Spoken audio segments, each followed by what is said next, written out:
মাহে রমজান, এই মাহে রমজানের রোজা আমরা যারা থাকি না তারা অন্যায় করি কি করি না বলেন? অন্যায় করি করি। কিন্তু এই অন্যায় করার পরেও যদি আপনি বলেন যে রোজা না থাকলে সমস্যা কি, আমার গ্যাস্ট্রিকের সমস্যা, আমার এই সমস্যা, আমার সেই সমস্যা, আমি রোজা না থাকলে সমস্যাটা কি?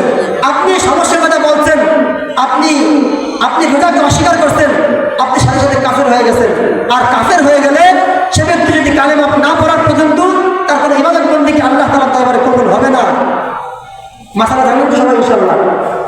যদি আপনার থেকে আপনি কোনোটাকে অস্বীকার করেন আর অস্বীকার করার পরে আপনি কাফের হয়ে গেলেন, এই কাফের হওয়ার পরে যদি আপনি আবার নতুন করে কালেমা না পড়েন আপনার কোনো ইবাদত বন্দেগী কবুল হবে না।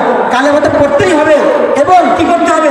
আল্লাহ তাআলার কাছে খাস তওবা করতে হবে যে আল্লাহ আমি এত বড় নাফরমানি করেছি, আমি এত বড় একটা ভুল করেছি, আল্লাহ আপনি আমাকে ক্ষমা করে দেন। আল্লাহর দরবার তো ক্ষমাশীল, বান্দা অন্যায় করবে আল্লাহ তাআলা মাফ করবে। আমাদের কাজ হলো কি বলেন?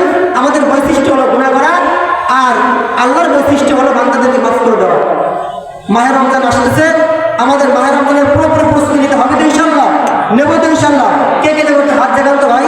মাহে রমজানের প্রত্যেকটা রোজা যেন আমার থেকে যেন কখনো ছুটে না যায়, প্রত্যেকটা নফল ইবাদত করতে গেলে রহমান, প্রত্যেকটা নফল ইবাদত করতে গেলে আমার থেকে ছুটে না যায়।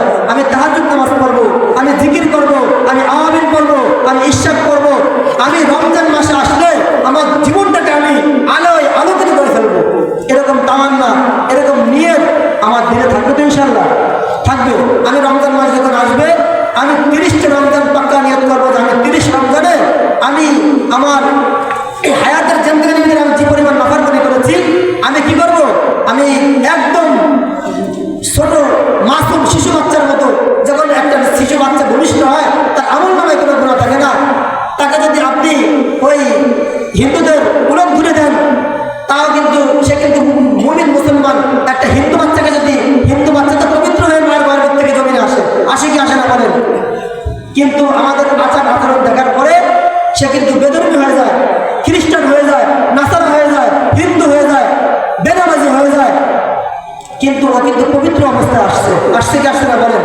যখন আমরা মাগরিবের আজানের সময় হিন্দু ভাই যারা আছে, এই হিন্দুরা মাগরিবের আজানের সময় ওরা একটা উলট ধরে দেয় কি দেয় না বলেন? দেয় না। কিন্তু মুসলমান